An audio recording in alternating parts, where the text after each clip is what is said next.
आहेत. जसे की बारामतीतील डॉक्टरांसाठी दर शुक्रवारी नंददुलाल प्रभूजींचे लेक्चर्स अरेंज केलेले आहेत. इस्कॉन बालगोपाल कमिटीतर्फे लहान मुले आणि पौगंड अवस्थेतील मुलींसाठी वेगवेगळ्या विषयांवर लेक्चर सिरीज अरेंज केलेले आहेत. आणि इस्कॉन बारामती वैष्णवी कमिटीतर्फे महिलांसाठी दर गुरुवारी वेगवेगळ्या विषयांवर लेक्चर्स दिले जातात. त्यामुळे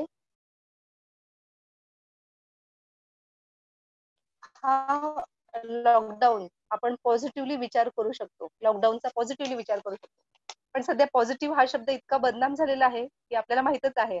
पण या कोविड-19 किंवा नॉव्हेल कोरोना व्हायरसचा प्रादुर्भाव टाळण्यासाठी आपण काय काय करू शकतो यासाठी आज आपल्याशी चर्चा करण्यासाठी डॉक्टर दीपाली शिंदे आणि मिसेस निलिमा पेंढारकर या व्यक्ती आपल्याला लाभलेल्या आहेत. थोडासा त्यांचा परिचय.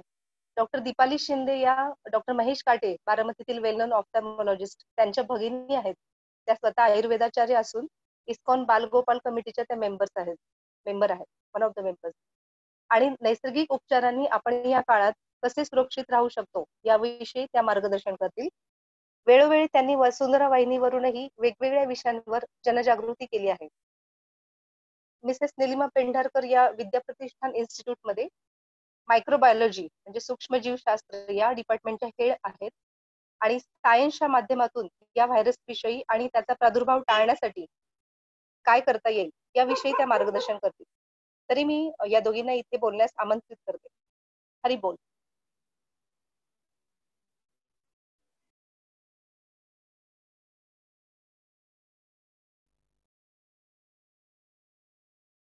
धन्यवाद रेखा माताजी, इतकी छान ओळख करून दिली. इस्कॉन बारामती वैष्णवी समिती आयोजित आज बारामती वैष्णवींसाठी हा आयोजित कार्यक्रम यासाठी आपण सुरुवात करत आहोत. मंगलाचरणने सुरुवात करूया. आवाज येतोय व्यवस्थित माताजी? छान येतोय माताजी. ओके. ओम ज्ञानतिमिरन्धस्य ज्ञानाञ्जनशलाकया चक्षुरुन्मीलितं येन तस्मै श्री गुरुवे नमः. श्री चैतन्य मनोभीष्टं स्थापितं येन भूतले स्वयं रूपकदा मह्यं ददाति स्वपदान्तिकं. वन्देऽहं श्रीगुरु श्रीयुतां पदकमलं श्री गुरु वैष्णवांच श्री रूपं साग्रजात परिगणन संहिता कृष्ण चैतन्य देव श्री राधा कृष्ण पदां.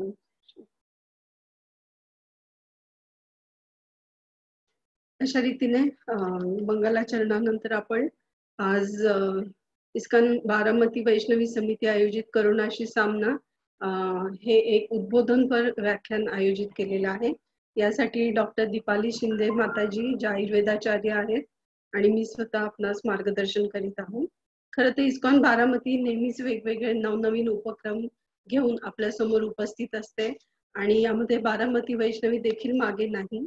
बारामतीतील महिलांचा आध्यात्मिक असेल, भावनिक असेल, सामाजिक असेल, फिजिकल दृष्ट्या असेल, पॅरेंटिंग असेल, आरोग्य दृष्ट्या असेल, असं वेगवेगळ्या पद्धतीने मार्गदर्शन करण्यात नेहमीच अग्रेसर असतं.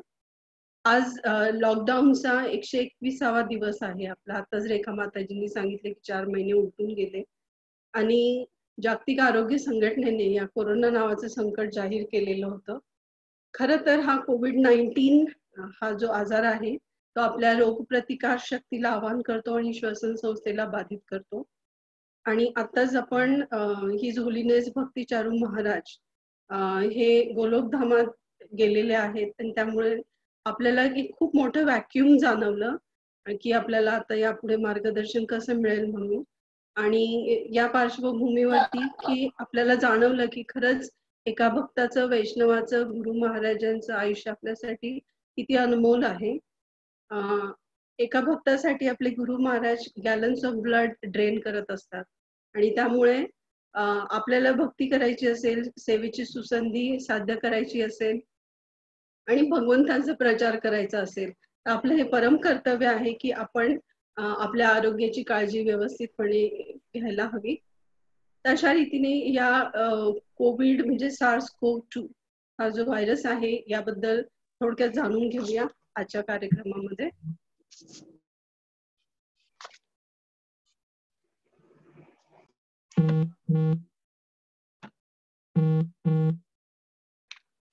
स्ट्रक्चर ज्याला आपण संरचना असं म्हणतो, मी थोडक्यात सांगते. इलेक्ट्रॉन मायक्रोस्कोप म्हणजे ज्याला आपण सूक्ष्मदर्शक यंत्र असं जे म्हणतो, इलेक्ट्रॉन वापरून मॅग्निफिकेशन करून जे आपल्याला इमेजेस मिळतात, म्हणजे लाखो पटीने एनलार्ज करून ही आपल्याला या व्हायरसची इमेज मिळालेली आहे. ऍक्च्युली हा जो गोलाकार दिसणारा व्हायरस जो आहे तर त्याचा व्यास हा साधारणपणे 100 नॅनोमीटर आहे. म्हणजे आम्ही मायक्रोबायोलॉजी शिकवतो तर यामध्ये बॅक्टेरियाची साईज ही मायक्रोमीटर मध्ये असते. म्हणजे एका केसाच्या टोकावर 1000 बॅक्टेरिया बसू शकतात आणि त्या एका बॅक्टेरियामध्ये हे 100 व्हायरस आरामात बसू शकतात. म्हणजे हे इतके सूक्ष्म आहे, म्हणून यांना आपण अतिसूक्ष्म व्हायरसेस, अतिसूक्ष्म ऑर्गॅनिझम जीव असं म्हणतो. तर यामध्ये हा जो मी दाखवती आहे ह्या गोलाकार स्ट्रक्चर मध्ये हे बाहेरचं कोरोना लाईक स्ट्रक्चर, ज्याला आपण छान मुकुट, लॅटिन भाषेमध्ये कोरोना म्हणजे मुकुट, आणि छानपैकी डेकोरेटिव्ह असं हे स्ट्रक्चर, याला आपण स्पाइक प्रोटीन असं म्हणतो. स्पाइक ग्लायकोप्रोटीन आहे. हे महत्वाचे आहे, मी यासाठी दाखवलं की याच्या बेसिसवर आपण व्हॅक्सिन्स बनवतो. तर बाकीचे M protein, HE, haemagglutinin, esterase, envelope, E protein आहेत, आणि हे सगळ्यात आतमधल्या गाभाऱ्यात दिसतं जे आहे अंतरंग स्ट्रक्चर मध्ये, आतल्या गोलमध्ये स्पायरल लाईक दोऱ्यासारखं. तर त्याचा हा जेनेटिक मटेरियल आहे, ज्याला आपण RNA असं म्हणतो. आपल्यामध्ये DNA असतो बाकीच्या सर्व सजीवांमध्ये. खरं तर या विषाणूंना जिवंत म्हणायचं किंवा नाही, ऍक्च्युली ते बॉर्डर लाईन वरती असतात आणि त्यांच्यामध्ये प्रगत अशा प्रकारचा गुणसूत्र नसतात, आणि म्हणून RNA हे जरा कमी प्रतीचं जे जेनेटिक मटेरियल आहे ते त्यांच्यामध्ये असतं. साधारण 27 KB ते 32 KB इतकी लेंथ असलेलं हे जेनेटिक मटेरियल असतं. दिसायला खूप सुंदर आहे हा विषाणू, म्हणजे अभ्यासाला देखील इंटरेस्ट येईल असा.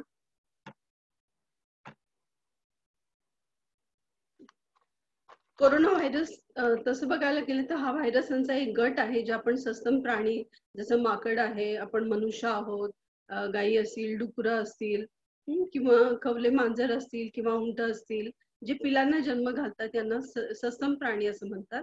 तर ह्या सस्तन प्राण्यांमध्ये किंवा पक्ष्यांमध्ये हे रोग निर्माण करू शकतात. तर यामध्ये प्राण्यांमध्ये शक्यतो आपल्याला अतिसार किंवा श्वसन रोगासंबंधी अशा या रोगाची लक्षणं आढळतात, आणि ह्या विषाणूचा प्रसार मानवामध्ये श्वसन संसर्गाने होतो. बऱ्याचदा हा सौम्य प्रकारचा असतो, तसा प्राणघातक देखील नाहीये. कारण असं बघण्यात आलेलं आहे की जवळपास 80% ज्या कोविड केसेस आहेत तर त्या काही फारशा धोकादायक लक्षणं दाखवत नाहीयेत आपल्याला. तर त्यामुळे हे काही प्राणघातक नाहीये. सगळ्यात महत्वाचं आहे की आपण ही भीती घालवायची आहे बेसिकली, की आपल्याला कोविड-19 हा जो आजार आहे तो जर आपल्याला झाला तर मी वाचणार नाहीये, तसं मुळीच नाहीये. तर सगळ्यात पहिल्यांदा मनातून ही भीती काढून टाकायची की हा आजार बरा होतो. कारण असं म्हणतात की पॉझिटिव्हिटी, आपल्याला माताजी, दीपाली माताजी सांगणारच आहेत की पॉझिटिव्हिटी खूप महत्वाची आहे, कारण याच्यामुळे अत्यंत चांगले चांगले हॉर्मोन्स आपल्या बॉडीमध्ये तयार होत असतात. तर अशा रीतीने हा व्हायरस सगळ्यात पहिल्यांदा 1930-1960 मध्ये देखील सापडलेला होता, की जो ब्रॉन्कायटिस वगैरेची जी लक्षणं आहेत त्या आजाराची आपल्याला दिसायची. त्यानंतर 2003 मध्ये आपल्याला SARS-CoV म्हणजे त्याच्या वेगवेगळ्या स्ट्रेनची नावं दिलेली आहेत आपण, तर तो सार्स होता. त्यानंतर 2012 मध्ये त्याला मर्स आपण म्हणतो.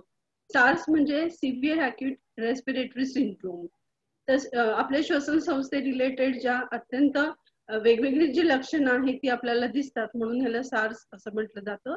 त्यानंतर 2012 मध्ये जो आपल्याला मर्स ह्या आजाराने थैमान घातलं होतं, या विषाणूने थैमान घातलं होतं, त्याला आपण म्हणतो मिडल ईस्ट रेस्पिरेटरी सिंड्रोम. तर असं बघण्यात आलं की सार्सचा धोका हा 10% मॉर्टॅलिटी रेट होता, म्हणजे मृत्यूचा दर हा असा होता, आणि मर्स या आजाराचा मृत्यू दर हा साधारणपैकी 34% होता. आणि त्या प्रमाणात आपण कोरोना विषाणूच्या बाबतीत बघितलं तर मृत्यू दर हा अत्यंत कमी आहे, 2.3%, 2.4%. आणि अजून जसजशा केसेस वाढत जात आहेत, सर्वायवलचं प्रमाण देखील वाढत आहे, आणि त्यामुळे हा मृत्यू दर अजूनही कमी होईल, आणि ही आनंदाची गोष्ट आहे. अशा रीतीने 2020 साली महाराष्ट्रात या कोरोना विषाणूचा उद्रेक झाला.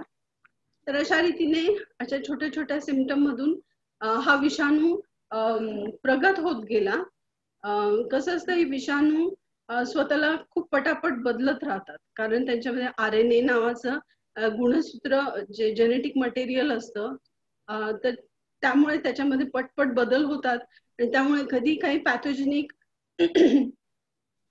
स्ट्रेन ज्याला आपण म्हणतो की ज्याच्यामुळे रोग होऊ शकतात, जास्त सिव्हिअर असतात, असे बदल हे त्यांच्यामध्ये होत असतात. तशा रीतीने या आजाराची पुनरुत्पत्ती दिलेली आहे.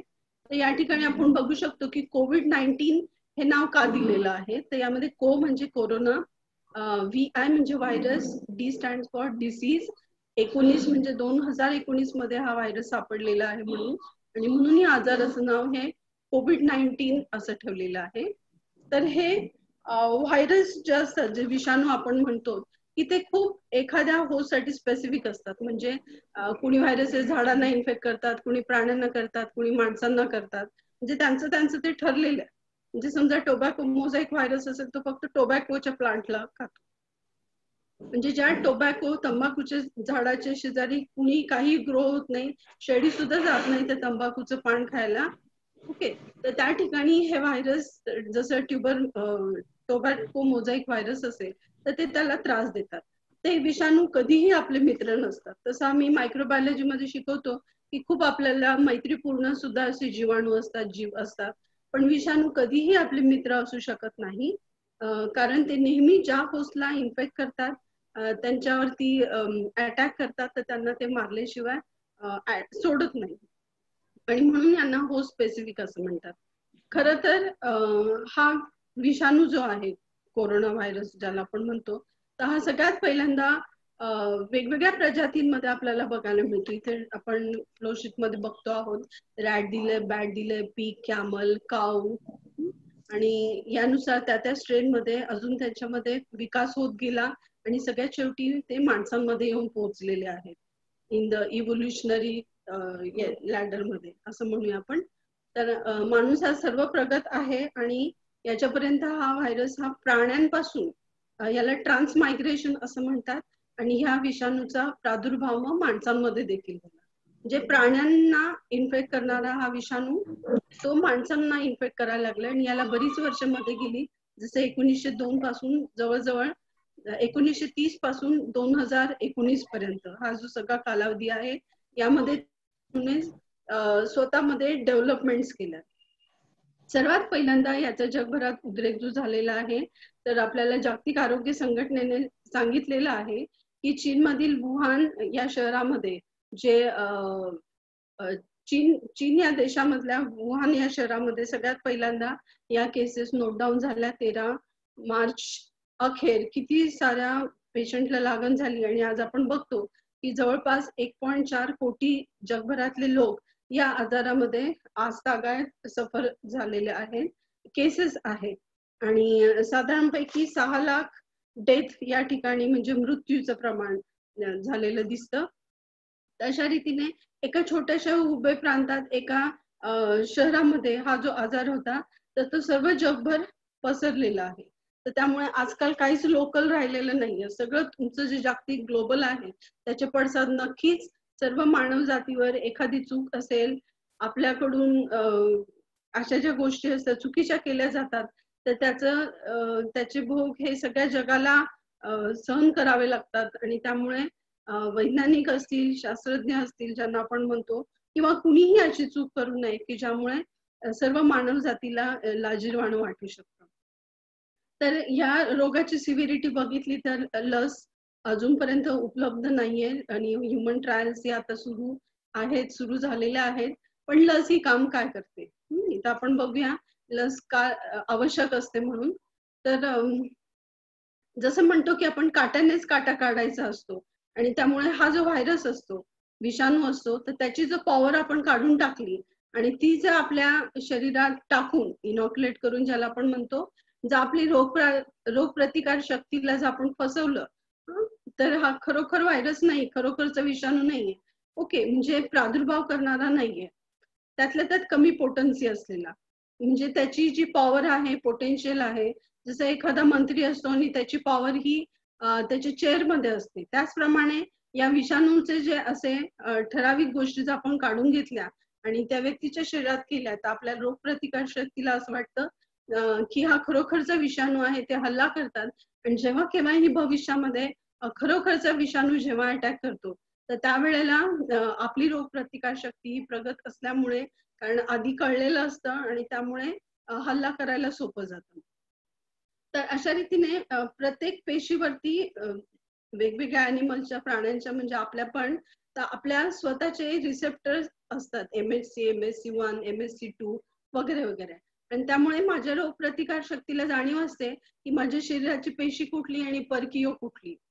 ज्यावेळेस हा व्हायरस हा आक्रमण करतो आपल्या शरीरावरती, अत्यंत छोटा असतो, किरकोळ असतो, हा मनुष्य देह आहे. खरं तर आपण मी मनुष्य आहे असं म्हणायला नको, कारण आपल्या पेशी जेवढ्या आहेत त्यापेक्षा 10 पटीने जास्त हे मायक्रोब्स असतात. तर अशा रीतीने हे जे विषाणू आहेत, तर हे विषाणू आपल्या पेशींशी इंटरॅक्ट करतात. ते वाढत जातात 2-4, 8, 10 अशा रीतीने इन हंड्रेड्स. आणि अशा रीतीने ही जी लस आपण जेव्हा करतो, तर त्यावेळेला हे रिसेप्टर्स आपण इनॅक्टिव्ह करून टाकतो आणि त्यामुळे मग ह्या आपल्या पेशींना काही होत नाही. आणि जेव्हा केव्हा ही ऍक्च्युअली या विषाणूंचा हल्ला होईल, तेव्हा आपण सुरक्षित राहू शकतो. तर त्यासाठी लस आवश्यक आहे, कारण कुठल्याही विषाणूला मारण्यासाठी, इथं मारणं हा शब्द आलेला आहे, विषाणूला मारण्यासाठी आपण कारण तो जिवंत आहे की नाही हा इथून प्रश्न आहे.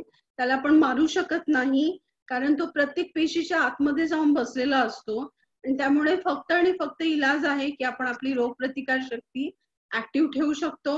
आणि त्यासाठी आपण व्हॅक्सिन, ज्याला आपण लस असं म्हणतो, ती घ्यायला हवी. तर जे काही आपण अँटीव्हायरल ड्रग्ज म्हणतो आहोत, वेगवेगळे जे शोध लागलेले आहेत, किंवा इन्फ्लुएन्झा फ्लूचे जे औषधं आहेत, किंवा HIV चे जे ड्रग्ज आहेत, औषधं साधारण 30 वेगवेगळ्या प्रकारची औषधं आहेत.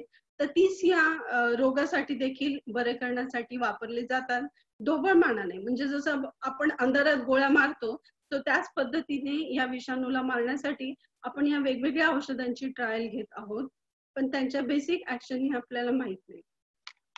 त्यानंतर अनुवांशिक बदल, कुठले कुठले जेनेटिक बदल जे आहेत, तो स्वतः विषाणू त्यांच्यामध्ये निर्माण करतो आणि आपल्या पेशीमध्ये देखील करतो. आपण या ठिकाणी बघू शकतो की हे जे कोरोना व्हायरस आहेत, या खाली दिलेल्या त्या 3 प्रकारच्या स्ट्रेन आहेत, ABC. आणि साधारणपणे यांच्यामध्ये असे थोड्या पद्धतीने बदल होत जातात आणि ते आपल्या पेशीतल्या DNA मध्ये असेल, यामध्ये देखील ते अनुवांशिकरित्या बदल घडवून आणतात आणि त्याच्या पुढे आपल्याला हे दिसतात इफेक्ट. आता कोरोना म्हटलं जातं की बाय टेररिझम करण्यात आलं. चीनने जगावरती वचपा काढण्यासाठी, अमेरिकेला शह देण्यासाठी आणि जगावरती आपलं अस्तित्व सिद्ध करण्यासाठी अशा रीतीने हे जैविक हल्ला केलेला आहे असं बोललं जातं.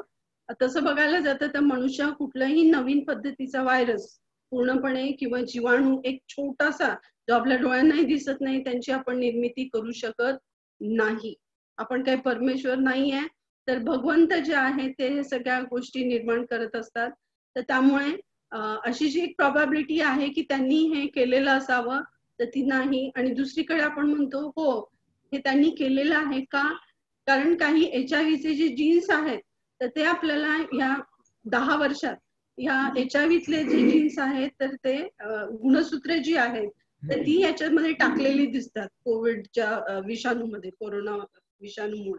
आणि चीनच्या प्रयोगशाळेमध्ये, लॅबोरेटरीमध्ये हे वटवाघळावर चालणारे प्रयोग हे प्रचलित आहेत आणि त्यांनी हा अभ्यास केलेला आहे. आणि त्यामध्ये त्यांनी काही बदल हे निर्माण केले आणि त्या दृष्टीने त्याचं संक्रमण हे सर्व जगभर झालेलं आपल्याला दिसतंय. आज साधारण 120 देशांमध्ये या कोरोना विषाणूची लागण ही सर्व मॅनकाइंड मध्ये झालेली आहे. जमेची बाजू याच्यामध्ये काय चांगलं सांगता येईल, तर जर रोगप्रतिकार शक्ती खरोखर चांगली असेल, तर कोरोनाची लागण झालेले रुग्ण देखील लवकर बरे होतात. त्यानंतर मी जसं सांगितलं की 1000 मागे 24 म्हणजे 100त 2.4 म्हणजे 2.4% एवढाच मृत्यूदर आहे. त्यामुळे फारसं काही घाबरण्याची गरज नाहीये. लस ही उपलब्ध नसली तरी सुद्धा लोक बरे होत आहेत, ही अजून एक आनंदाची गोष्ट. आणि दुसरं, वैज्ञानिकांना पुरेपूर यश आलेलं आहे की या विषाणूचा RNA आणि बाकीचे प्रोटीन वेगळे करायचे, घटक शोधायचे, की त्या योगे आपल्याला पुढचं वॅक्सिन कॅन्डिडेट म्हणजे लस कशी निर्माण करायची याबद्दल गायडन्स मिळत आहे किंवा मिळत राहील. काळजी कशी घ्यायची, आपण सगळे अवेअर आहोत की जाता येता छानपैकी सॅनिटायझरने हात धुवायचे, साबणाने हात धुवायचे, टिश्यू वापरायचा, कफिंग करताना, व्हाईल स्नीजिंग, टॉकिंग, कव्हर करायचं माउथ नोज असेल ते, इतरत्र सर्फेसेसला टच करत बसायचं गरज नाहीये, किंवा आपल्याला दाराची कडी उघडायची, ह्या सगळ्या गोष्टी हँडल करताना केअरफुली करणं आवश्यक आहे. त्यानंतर इतर व्यक्तींशी बोलताना साधारणपणे 3 फूट किंवा 1 मीटर अंतर ठेवून बोललं तर असे हे फिजिकल डिस्टन्स मेंटेन केलेलं नेहमी बरं राहील. आणि आहार याबद्दल आपल्याला डॉक्टर दीपाली माताजी सांगणारच आहे. तशा रीतीने मास्क वापरणे, आपला देश खूप काळजी घेत आहे. आपलं केंद्र सरकार असेल, राज्य सरकार असेल, यांनी वेळोवेळी निर्बंध जे आपल्याला सांगितलेले आहे त्यांचं तंतोतंत पालन आपण करणं आवश्यक आहे आणि काळजी घ्यायची. कारण असं म्हणतात की prevention is always better than cure, की आपण रोगाचा जर प्रतिबंध केला तर ते रोग होऊन बरं होण्यापेक्षा हे नक्कीच चांगलं आहे. म्हणजे इकॉनॉमिकल दृष्ट्या देखील आणि फिजिकली पण. आणि मेंटल त्रास जो होणार आहे ते अजून वेगळंच आहे. तर त्यामुळे याचे जर बाकीचे पडसाद बघितले तर त्यामुळे आपल्या हातात ज्या गोष्टी आहेत त्या आपण करू शकतो. खरं तर कारण का औषधं जरी आपल्याला मिळाली, अवेलेबल झाली, व्हेंटिलेटर मिळाला, तरी पण दवा को इफेक्ट करना हो तो भी दुआ की जरूरत पडती है. म्हणून आपण सर्व वैष्णवास ज्या आहोत ते एकमेकांसाठी प्रे करतो. आपण जसं हिज होलीनेस भक्ती चारू महाराजांसाठी सर्वांनी जगभर प्रे केलेलं होतं, अत्यंत कौतुकास्पद आहे. तर अशा रीतीने आपण एकमेकांसाठी प्रे करणं पण गरजेचं आहे. या रोगाचा फैलाव कसा होतो तर यामध्ये हे आपल्याला लंग दिसते. एक मिनिट,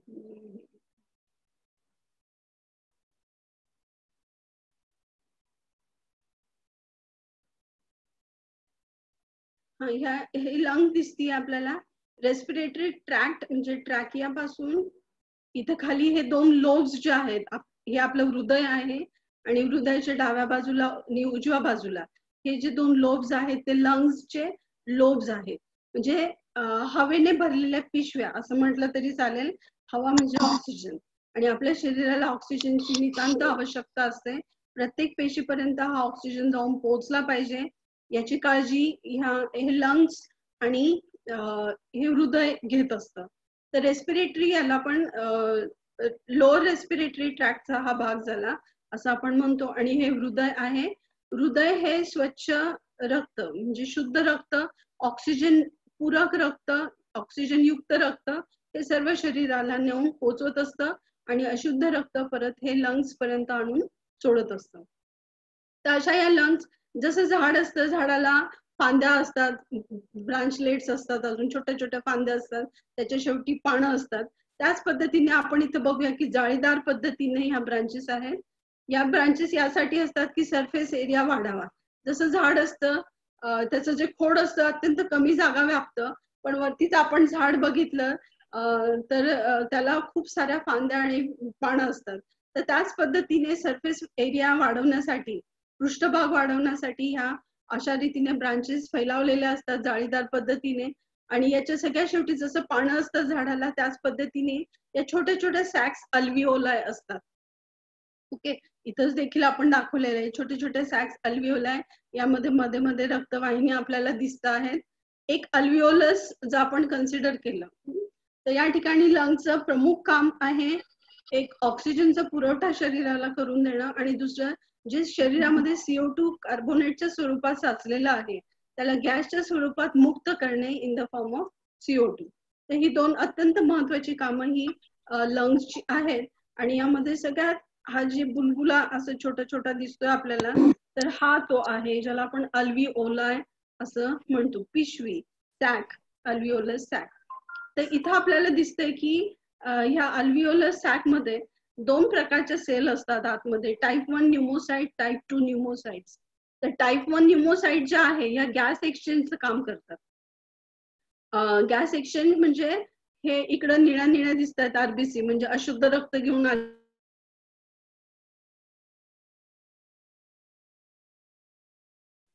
हरी बोल. म्हणजे हे फुगतात अल्व्हिओलस असे, म्हणजे जेव्हा आपण ऑक्सिजन ब्रीथ इन करतो तर या फुगतात आणि ब्रीथ आउट करतो तर या सिंक होतात, अशा रीतीने कोलॅप्स होतात, फुगतात कोलॅप्स होतात, फुगतात कोलॅप्स होतात. तर या धडकन कोलॅप्स होऊ नये आणि ते स्मूथपणे व्हावं यासाठी या टाईप 2 न्यूमोसाइट जे आहेत तर ह्या अशा रीतीने लिक्विड तयार करतात ज्याला आपण सर्फॅक्टंट फ्लुइड असं म्हणतो, आणि ज्यामुळे ह्या अल्व्हिओलस कोलॅप्स होत नाही. आता इथं आपण हे गॅस एक्सचेंज इथं दाखवलेलं आहे. या अत्यंत या अल्व्हिओलर सॅकच्या इमिजिएट जवळ ह्या रक्तवाहिन्या असतात आणि या ठिकाणी थोडीशी जागा असते. तर या ठिकाणी आपण नंतर बघणार आहोत की काय हा इफेक्ट हा होत असतो. तर हे फंक्शन जे आहे आपण लंग्सचं जे रेस्पिरेटरी ट्रॅक्ट सिस्टीमचा अत्यंत महत्वाचा भाग आहे.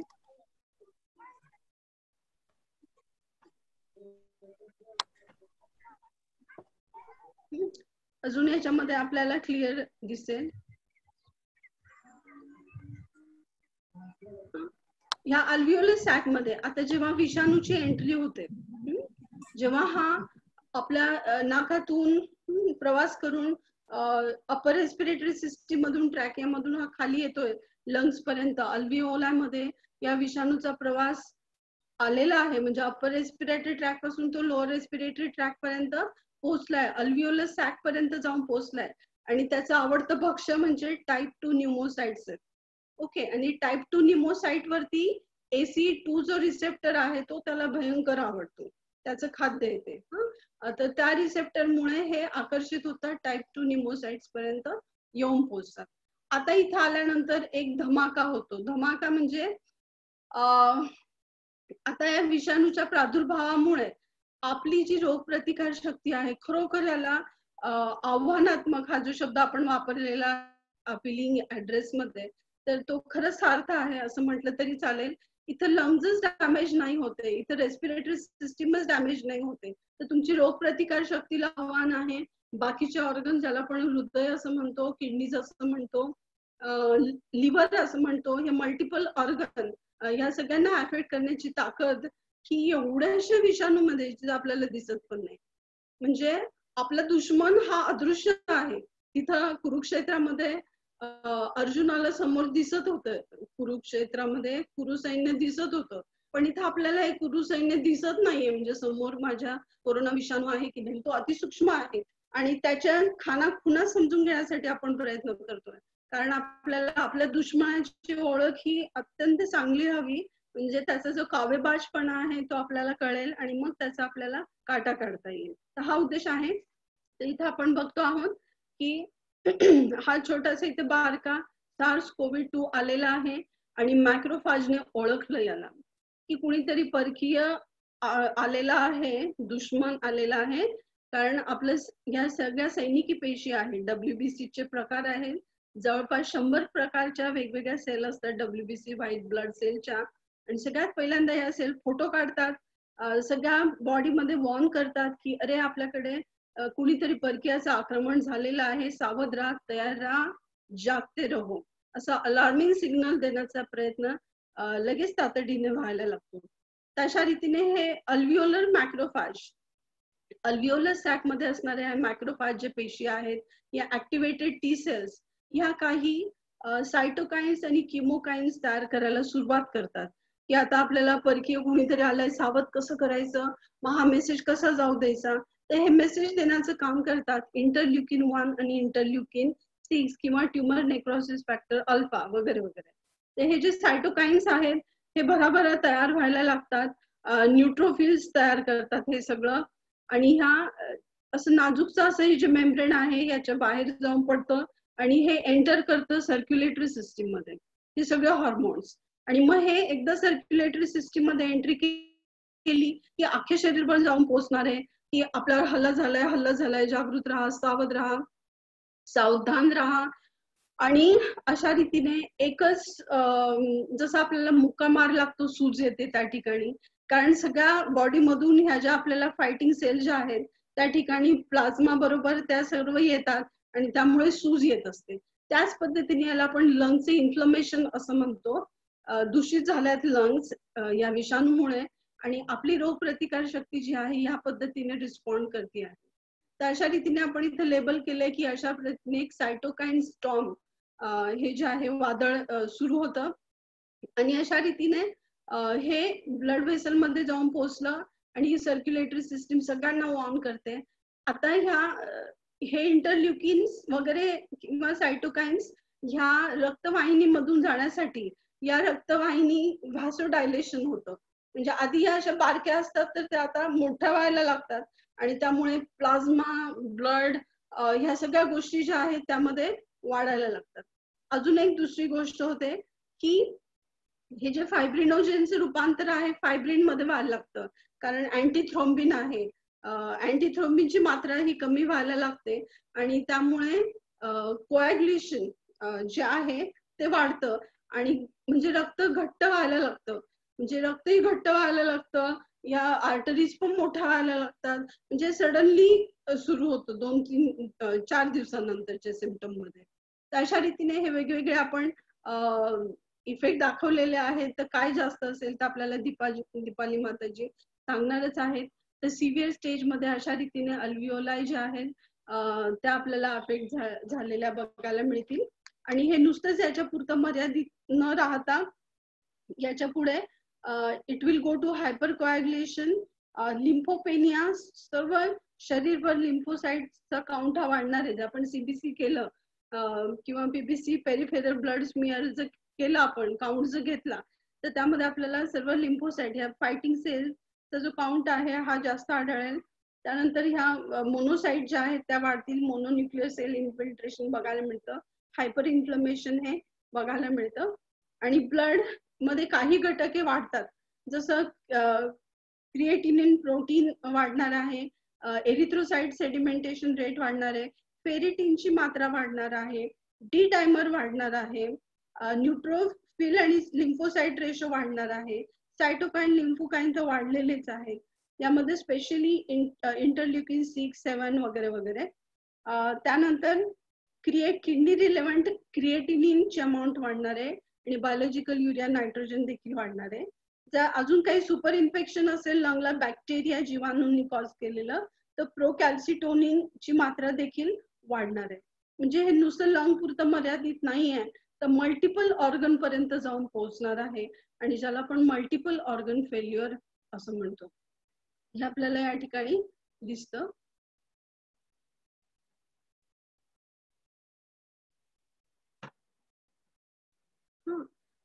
आता हे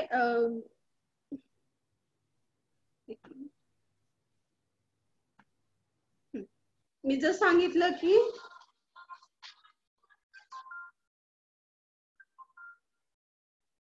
हा तुमचा कोरोना व्हायरस, याच्यामधला हा RNA, याची स्पाइक्स प्रोटीन, याला ह्या न्यूमोसाइट लंगच्या जे पेशी आहेत त्याचं हे ACE हे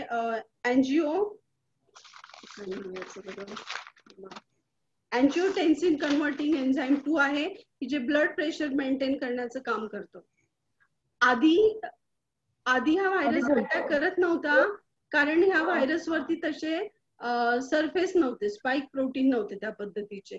पण आता ह्या विषाणूकडे आलेले आहेत आणि तो हा ACE2 हे जे रिसेप्टर आहे तो ते ओळखतो. त्याला अशा रीतीने एंगल्फ केलं जातं, या विषाणूला आतमध्ये घेतलं जातं. हरिबोल, आतमध्ये घेतल्यानंतर हरिबोल हा नित्य सखी आवाज येतोय ना? हा येतोय, पण आय थिंक आता it's time to hand over to like this other हे. हो हो हो, झालं 5 मिनिट. हा इट्स ऑलरेडी, हा चालेल, ठीक आहे. Okay okay. तर अशा रीतीने हा विषाणू लायसोझोम मध्ये येऊन त्याचं बाकी सगळं स्केलेटन डिग्रेड होऊन आणि RNA राहतो. याचं पुढे ट्रान्सक्रिप्शन, ट्रान्सलेशन, रेप्लिकेशन, पूर्ण सेलचा ताबा हा विषाणू घेतो आणि त्या होस्ट सेलची सगळी मशिनरी वापरतो. जसा दरोडेखोर असतो तो हँड्सअप करतो आपल्याला, त्या पद्धतीने हा दरोडेखोरच आहे कोरोना विषाणू आणि तो सर्व आपल्या पेशंटचा ताबा घेतो आणि त्याला पाहिजे तसं तो करून घेतो. तर यामध्ये सगळ्यात अभिमानाची गोष्ट आहे की मिनल भोसले आमची फ्रेंडच आहे आणि ती मायलॅब मध्ये जॉब करते आणि इंडियाचं फर्स्ट जे टेस्टिंग किट होतं मायलॅबने लॉन्च केलेलं, की पूर्वी आपल्याला 4,500 रुपये लागायचे एक टेस्टला, तर त्याऐवजी फक्त 1,500 रुपयांमध्ये आपलं होममेड इंडियाचं किट इने स्वतः डेव्हलप केलेलं आहे मिनल भोसलेने. आदल्या दिवशी डिलिव्हरी झाली आणि दुसऱ्या दिवशी तिने हे ICMR ला आणि NIV ला तिने हा टेस्टिंग किट जो आहे हा सबमिट केलेला होता. तर 2 बाळांना जन्म दिला तिने, एक या किटला, टेस्टिंग किटला आणि दुसरं तिचं स्वतःचं बाळ. या किरण मजुमदार शॉ आहेत ज्यांनी इटोलिझुमॅब हे औषध खास कोरोनासाठी अँटीव्हायरल ड्रग म्हणून बनवलं. एका छोट्याशा गॅरेजमध्ये त्यांनी त्यांची बायोकॉन कंपनी सुरू केलेली असून आज जगभर प्रसिद्ध असलेली बायोकॉन कंपनी, आणि त्यांनी सुद्धा वेळेची जाणीव ठेवली आणि आपल्या मदतीसाठी जाऊन आल्या. त्यानंतर ऑक्सफर्ड विद्यापीठात सिरम इन्स्टिट्यूट पुणे जी आहे तिथं कोरोना विषाणूसाठी जी वॅक्सिन कोवॅक्सिन बनवण्याचं काम चालू आहे. त्यामध्ये आपलीच बेंगॉली चंद्रा दत्ता जी आहे 34 वर्षांची, ही त्या टीम मध्ये एक मेंबर असून त्याचे सुद्धा ह्युमन ट्रायल चालू आहेत, त्यामध्ये शी इज कॉन्ट्रीब्युटिंग. तर सर्वात जास्त धोका आपण बघतो की गरोदर स्त्रिया, वयोवृद्ध असतील, ज्यांच्यामध्ये ऑर्गन ट्रान्सप्लांट झाले, दम्याचे रुग्ण, कर्करोग रुग्ण किंवा मधुमेही रुग्ण किंवा उच्च रक्तदाब रुग्ण अशा रीतीने, किंवा HIV पेशंट्स, यामध्ये आपल्याला धोका जाणवतो. त्याची लक्षणं सर्वात महत्वाचं म्हणजे ताप आहे, श्वास घेण्याला त्रास होणं हा आहे, आणि कोरडा खोकला आणि थकवा येणं, आणि बाकीचे गंभीर लक्षणं ज्याला आपण म्हणतो छातीत दुखणं, धाप लागणे श्वास घेण्यासाठी, आणि हालचाल व बोलणे देखील मंदावते. तर अशा रीतीने आपण जर वेळीच उपाययोजना केल्या आणि त्यापूर्वी जर काळजी घेतली तर नक्कीच हा आजार बरा होऊ शकतो. या ठिकाणी आपण सिम्पटम बघतो. कोरोना चाचणीसाठी नझोफॅरेंजियल किंवा ओरल स्वॅब टेस्ट केले जाऊ शकतात. सगळ्यात गोल्ड स्टँडर्ड म्हणून RT-PCR ज्याला आपण म्हणतो ही पद्धत वापरल्या जाते, आणि अँटीजेन टेस्टिंग जे स्वस्त आहे पण फॉर टाइम बिंग आपण हे अडॉप्ट केलं तरी सुद्धा चालू शकतं, जे आपण घरच्या घरी देखील टेस्ट करू शकतो. कोरोना उपचार मी जसं सांगतेय की कोरोनावर उपचार नाही आहेत, आपण फक्त ट्रायल अँड एरर करतो आहोत.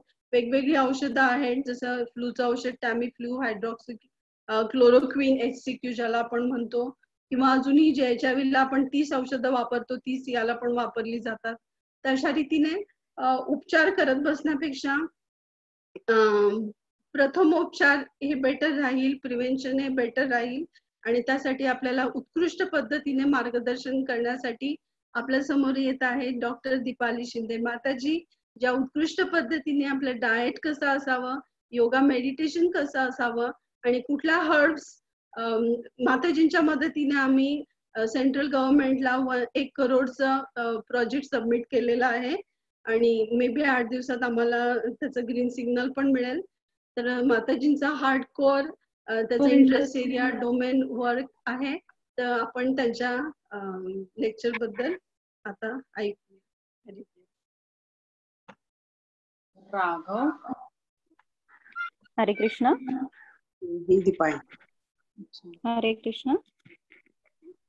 येतोय आवाज? ऐकू येतं ना? हो येते.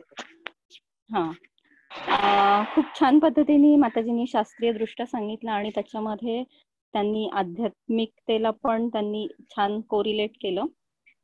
तर सर्वात प्रथम मी गुरूंना वंदन करते आणि आरोग्याचे देवता धन्वंतरी यांच्या चरणी प्रणाम करून सुरुवात करते.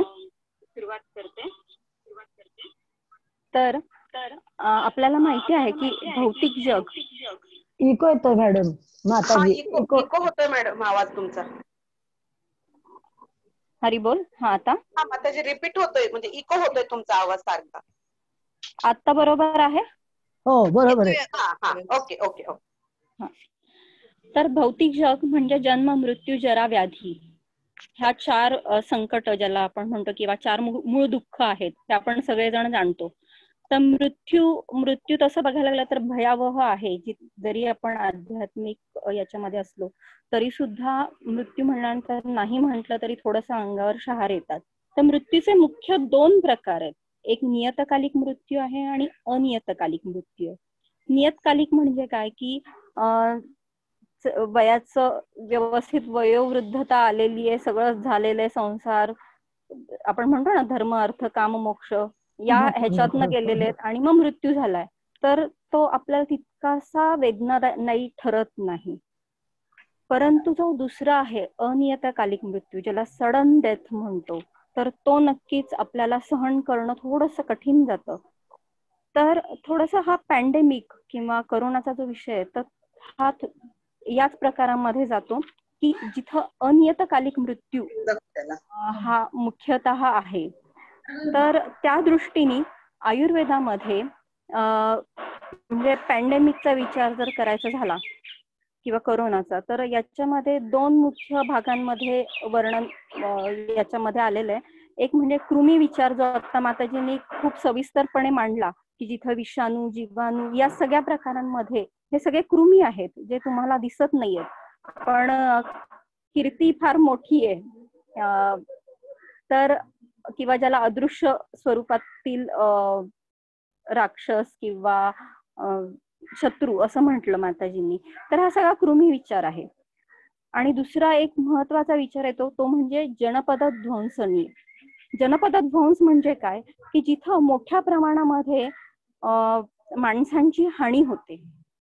तर ह्याची सुरुवात खूप छान, म्हणजे ह्या अध्यायाची सुरुवात खूप छान झाली आहे की पंचाल क्षेत्रामध्ये गुरु शिष्य चाललेले आहेत, वनामध्ये विहार करतात आणि गुरु शिष्यांना म्हणतात की ह्या वनस्पती गोळा करून ठेवा. तर सुरुवात अशी का झाली की याचा अर्थ त्यांना असं सांगायचं होतं की पुढे जाऊन या वनस्पती म्हणजे हवेची दृष्टी होणारे किंवा जमीन ह्याची दृष्टी होणारे आणि त्यामुळं औषधी जे वनस्पतींचं जी पोटन्सी आहे, वीर्य आहे, तर ते आपल्याला पाहिजे तसं मिळणार नाही. तर हा जो प्रिपेअर्डनेस महत्वाचा असतो, तर ते सांगण्यासाठी हा मुख्यतः या अध्यायाचा चर्चा आलेली आहे. तर सुरुवात अशी झालेली आहे की जनपद ध्वंस याच्यामध्ये प्रिपेअर्डनेस म्हणजे पुढं होऊ घातलेल्या संकटाचा आधीच आपल्याला आपण तयार होणं, तयारीत असणं हे फार महत्वाचं राहतं. तर याची मुख्य 4 कारणं आहेत. तर याच्यामध्ये हवेची दृष्टी होते ज्याला वायुदृष्टी म्हणतो.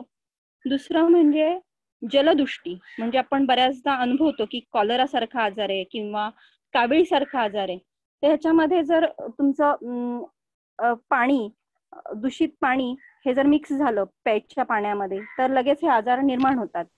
किंवा देशाची दृष्टी आहे, देशाची म्हणजे थोडक्यात भूमीची. एखाद्या ठिकाणचे आजार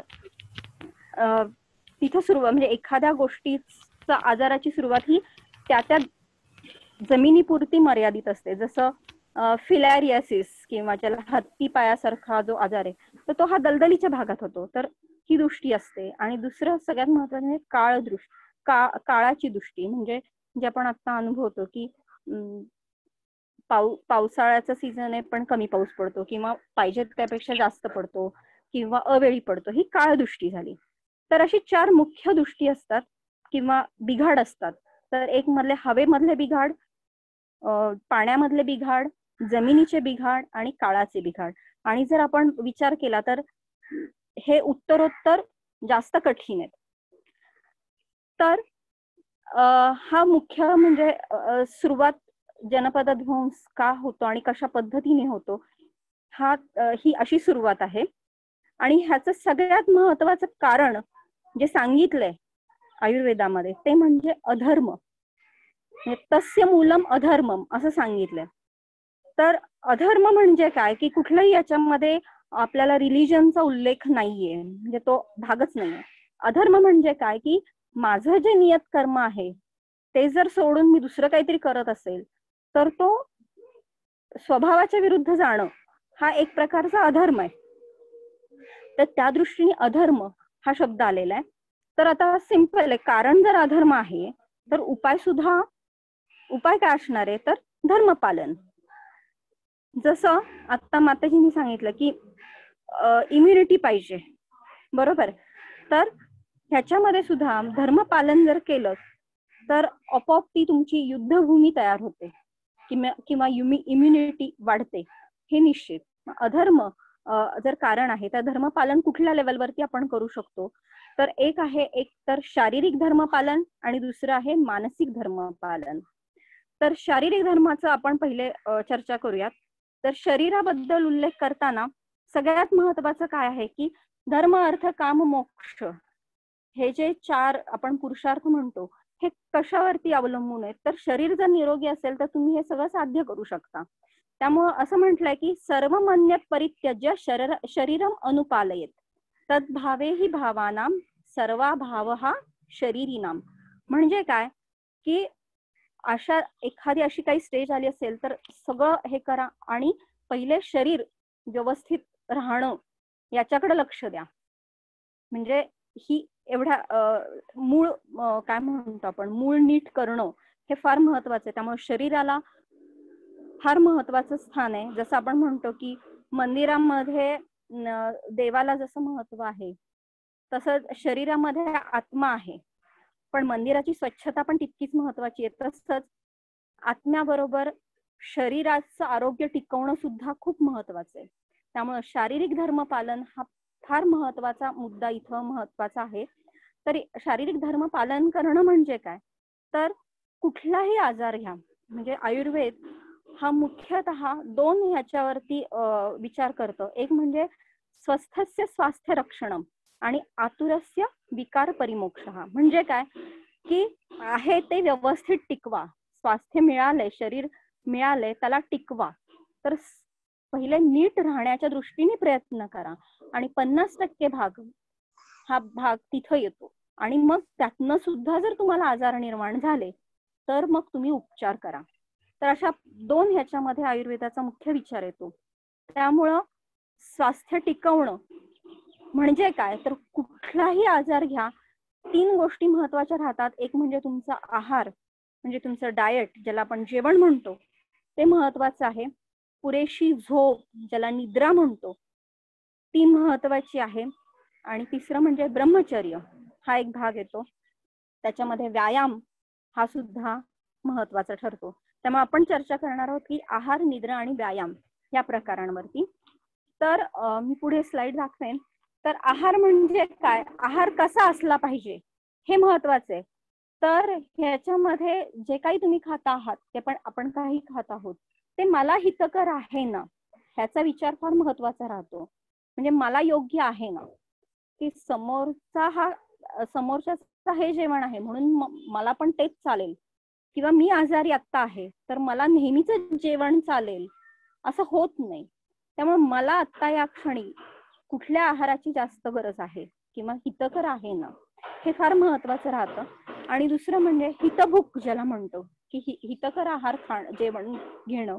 आणि दुसरं म्हणजे मितभूक म्हणजे काय, आपण म्हणतो ना की गरजेपेक्षा, म्हणजे भूक आहे त्यापेक्षा 2 घास कमी खाणं, थोडस काय म्हणतो आपण भूक ठेवून जेवण करणं हे फार महत्वाचं आहे ह्या सगळ्या ह्याच्यामध्ये. तर आता याच्यामध्ये आहारामध्ये काय काय येतं, तर हितकर आहार म्हणजे काय, तर ते जे धान्य आहे किंवा भाजीपाला आहे तो योग्य प्रकारचा आहे ना, हे महत्वाचं. तर याच्यामध्ये सगळ्यात महत्वाचं म्हणजे जे काही आपण पदार्थ घेणार आहोत तर हे आपल्या परंपरेमध्ये जे काही पद्धतीने आलेले आहेत किंवा आपली आई आजी ज्या प्रकारचा स्वयंपाक करत होती त्याला आपण एक प्रकारे सात्म्य किंवा ते आपल्याला आपण युज टू झालेलो असतो. त्यामुळे ते फार महत्वाचं आहे. पारंपरिक आहार घेणं हे ह्याच्यामध्ये फार महत्वाचं राहतं. म्हणजे उगाच आता पनीर हे ह्याच्यामध्ये कॅल्शियम जास्त आहे म्हणून पनीरचीच भाजी खाणं, तर हे पचणार नाहीये. महाराष्ट्रामध्ये राहून आपल्याला ते पचणार नाहीये. त्यामुळं म्हणून म्हटलं की आपल्या आई वडील सॉरी आई आजी किंवा आपल्या घरामध्ये पारंपरिक रीतीने जे काही आहार बनवलेला आहे, महाराष्ट्रीयन जे काही डिशेस आहेत, तर ह्याचा विचार जास्त महत्वाचा राहतो. तर अशा पद्धतीने जर आहार व्यवस्थित असेल तर ते महत्वाचं, ज्याच्यामध्ये साही रसांचा विचार केलेला असतो. म्हणजे गोड आहे, आंबट आहे, तिखट आहे, मीठ तर असतंच, कडू आहे किंवा थोडीशी तुरट चव. तर थोडस आपण जर पान बघितलं तर भाजी पोळी म्हणजे उजवीकडचे पदार्थ हे त्या मानाने क्वांटिटी जास्त असतात, ज्याच्यामध्ये वरण भात भाजी पोळी याचा वापर असतो, त्याच्यावरती तूप असतं. त्याच्यानंतर डावीकडचे पदार्थ त्याची क्वांटिटी अगदी छोटी असते, म्हणजे लोणचं असेल तर ते थोडंसं असतं, नावालाच एखादे चटणी असते किंवा अशा पद्धतीने. तर ही जी महाराष्ट्रीयन डिश आहे किंवा हे बघणं फार महत्वाचं आहे. तर हा आहार आपल्याला सात्म्य किंवा आपण युज टू झाल्यामुळं आपल्या शरीराचं ते योग्य प्रकारे पोषण करत असतं. त्यामुळं आहार हा फार महत्वाचा आहे. त्याच्या पुढे जाऊन म्हणजे मी त्याच्या डिटेलमध्ये अजून फारसं जात नाही. सगळ्यात महत्वाचं आत्ताच्या स्थितीला आपल्याला काय महत्वाचं आहे तर योग्य वेळी जेवणं. म्हणजे जरी आहार घेतला, आपण म्हटलं की ठीक आहे आपण रोजचं जेवण जेवतो, पण कशा पद्धतीने जेवलं पाहिजे तर पूर्णपणे लक्ष देऊन, छोटे घास घेऊन, खूप फास्ट न घेता, किंवा टीव्ही समोर आहे आणि आपण जेवतोय तर अशा पद्धतीचे गोष्टी टाळणं गरजेचं आहे. कारण शेवटी त्याचा सगळा परिणाम हा पचन संस्थेवर होतो. आणि पचन म्हणजे फक्त पोटामध्ये होत नाही, पचन हे तोंडापासून सुरू होतं, की ज्याच्यामध्ये लाळ मिक्स होते आणि तिथून पचनाला सुरुवात होते. त्यामुळे तिथं जेवढ्या चांगल्या पद्धतीने चावून खाणं किंवा छोटे छोटे घास घेणं, ह्याच्यामुळं पुढचा आहार रस व्यवस्थित तयार होतो. त्यामुळे हे फार महत्वाचं आहे आपल्या दृष्टीने. वेळा योग्य हव्यात. म्हणजे काय की आधीच पचलेलं नाहीये, म्हणजे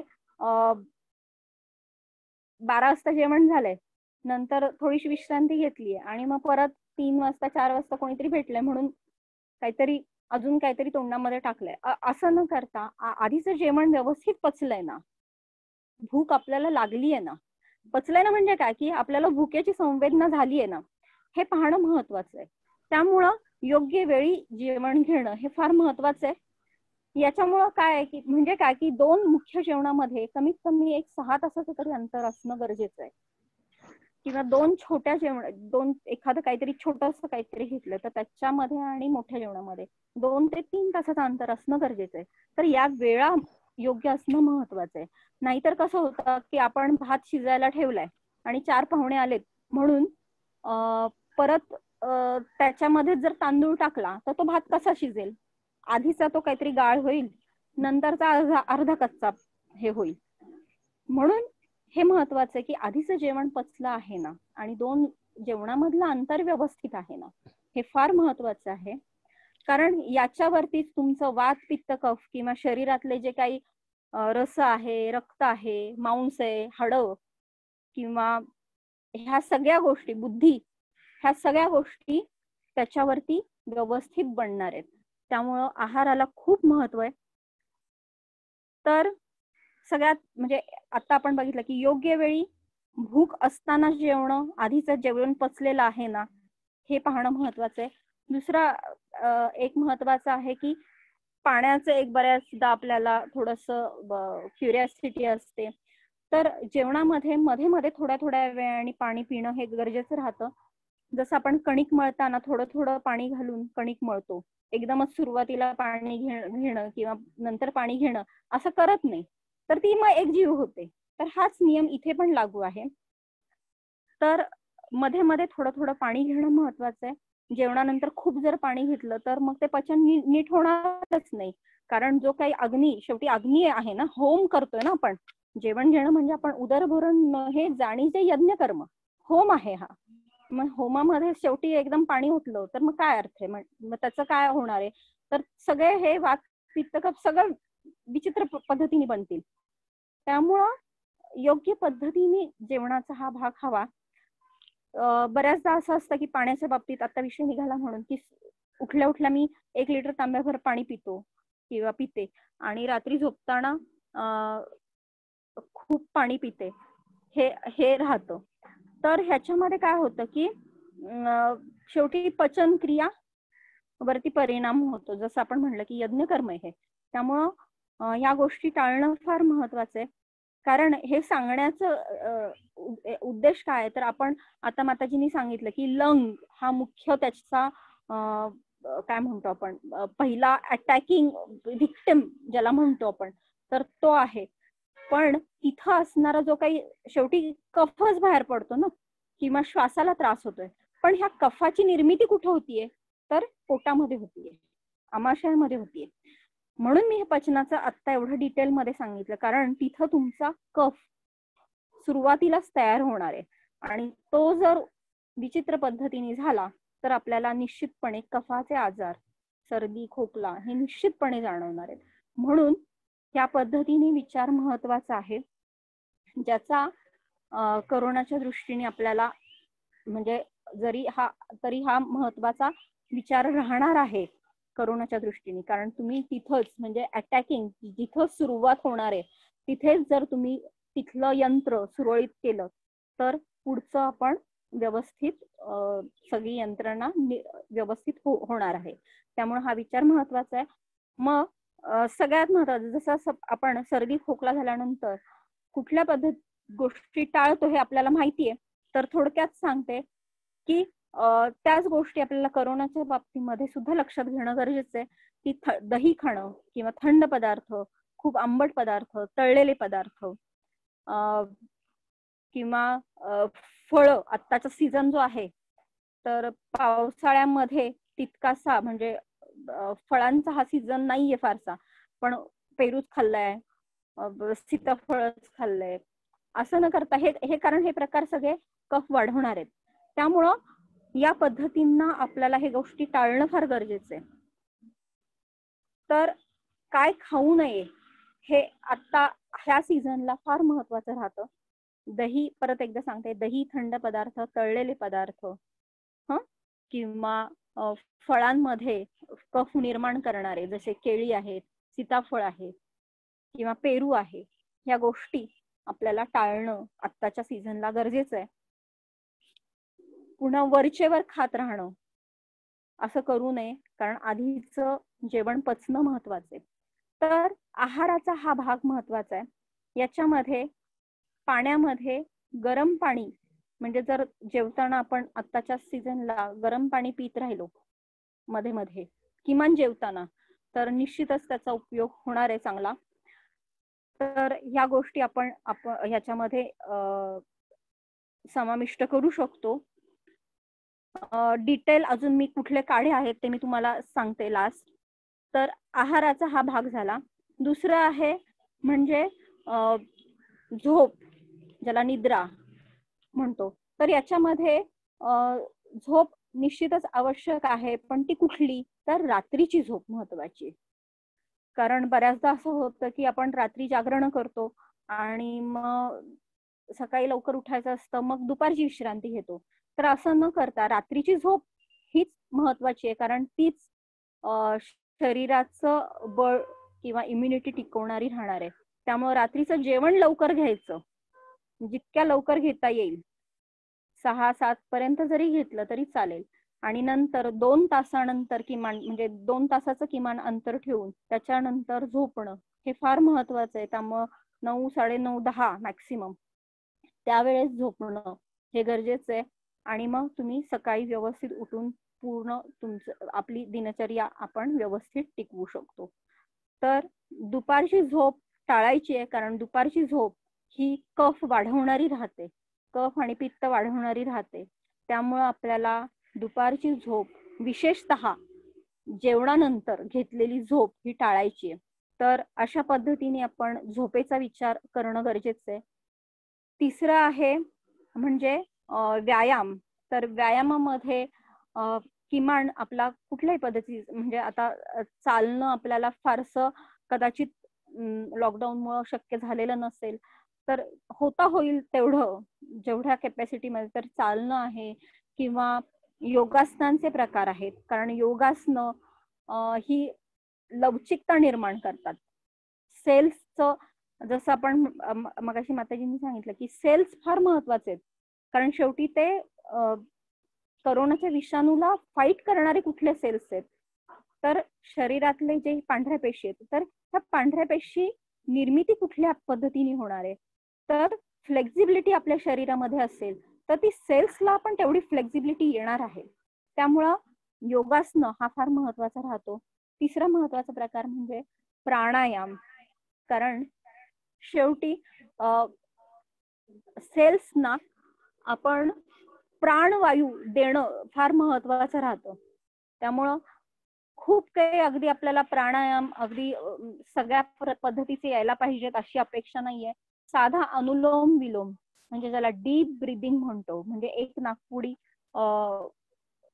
ब्लॉक करून दुसऱ्या नाकपुडीने श्वास खोलवर घेणं आणि हळूहळू तो बाहेर सोडणं, हा साधा सिंपल प्राणायामचा प्रकार हा ऑक्सिजन जास्तीत जास्त घेऊन प्रत्येक सेल पर्यंत तो ऑक्सिजन किंवा प्राणवायू पोहोचवणार आहे. आणि प्राणवायू जर मिळत असेल तर निश्चितच अशा व्हायरसेसना तोंड देण्याची आपली क्षमता निश्चितच आपल्या सेल्सची टिकणार आहे. तर हा आपण शरीर धर्मामधला हा मुख्य भाग पाहिला, आहार, निद्रा आणि व्यायाम. ह्याच्यामध्ये दिनचर्येमध्ये आपण विशेषतः आत्ताच्या काळाला अनुसरून अजून काय काय करू शकतो जेणेकरून आपण करोना विषाणूला लांब ठेवू शकू.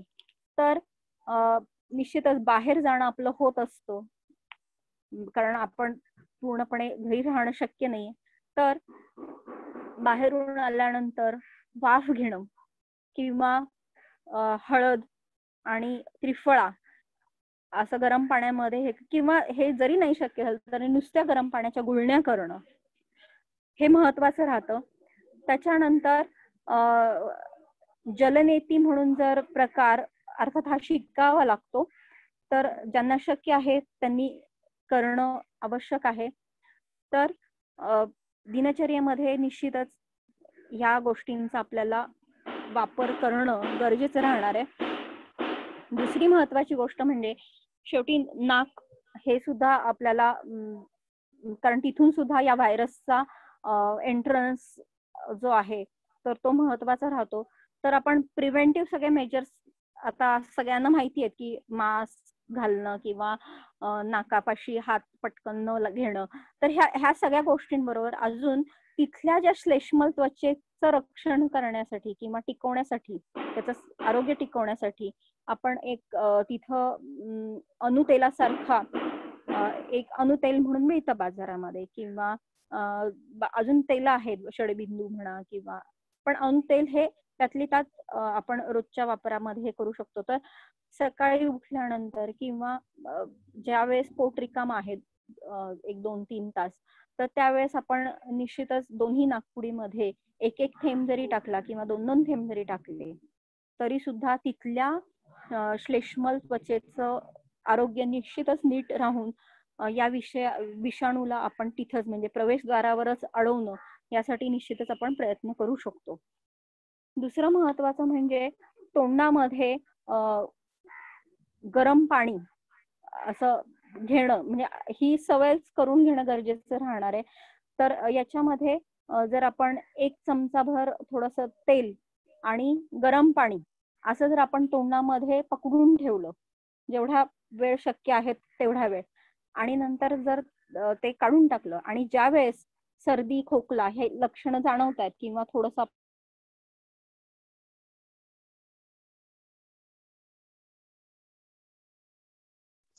हरे कृष्णा,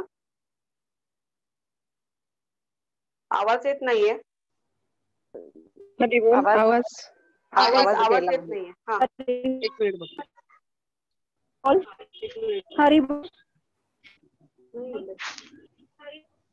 फोन आला. कुठपर्यंत ऐकलंय? ते तोंडात पाणी घेणे तेल. हा हा हा हा तर तेलाचं हे आपण रुटीनली करू शकतो. पण जेव्हा सायनसेस आहेत किंवा जडपणा आहे एक प्रकारचा शरीराला, तर किंवा सर्दीसारखं आपल्याला जाणवतं थोडीशी कणकण आहे, तर अशा वेळेस फक्त गरम पाणी जरी आपण तोंडामध्ये धरून ठेवलं आणि हे एकदाच करायचंय सकाळच्या वेळेत, तर आणि मग ते टाकून दिलं तरी सुद्धा या गोष्टींनी निश्चितच फरक जाणवतो. त्याच्यामध्ये अजून पुढे जाऊन गरम पाण्यामध्ये आपण त्रिफळा पावडर मिक्स केली आणि जर ती पकडली तरी सुद्धा तुम्हाला आपल्याला जाणवेल की जर कफ साठलेला असेल तर तो बाहेर टाकून द्यायला निश्चितच मदत होते. अजून एक आपण लहानपणापासून एक पाहिलेलं आहे की लहान मुलांना जेव्हा आंघोळ घालतात त्याच्यानंतर वेखंडाचं पावडर त्यांच्या टाळूला लावतात, पायाला लावतात किंवा छातीला लावतात. तर साधा उपाय आहे हा, पण निश्चितच तो आपल्याला मदत करणार आहे. जर सर्दी खोकला ही लक्षणं सुरुवात झाली आहेत किंवा साधी गोष्ट डोक्यावरनं आंघोळ केलेली आपण, तर त्याचा परिणाम आपल्याला सर्दी खोकल्यामध्ये जाणवतो. अशा वेळेस जरी आपण जर वेखंडाचं पावडर थोडीशी मस्तकावर लावली किंवा पायाच्या तळव्यांना लावली किंवा एसी मध्ये बसणार आहोत तर त्यावेळेस सुद्धा पायाच्या तळव्यांना ही पावडर लावली तर निश्चितच ह्या गोष्टींचा आपल्याला पुढचं जे काही सगळं काही परिणाम होणार आहेत ते टाळण्याच्या दृष्टीने निश्चितच मदत होणार आहे. तर असे छोटे छोटे उपाय आहेत.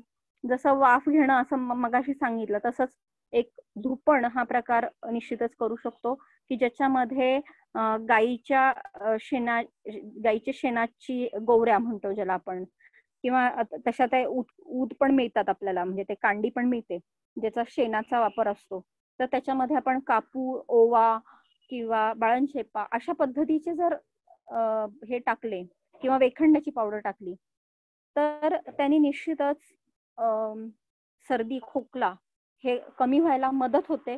दुसरी गोष्ट म्हणजे धुपण हा प्रकार हा रक्षोघ्न म्हणून सांगितलेला. रक्षोघ्न म्हणजे काय, आपण सगळ्यांनाच माहितीये की बाळंतपणामध्ये किंवा लहान मुलांना 101 देण्याची प्रथा आहे, तर त्याचा उद्देश हाच आहे की हे सर्दी खोकल्यासारखे आजार लांब ठेवणं. आणि दुसरी गोष्ट म्हणजे रक्षोघ्न म्हणजे हे जे काही छोटे छोटे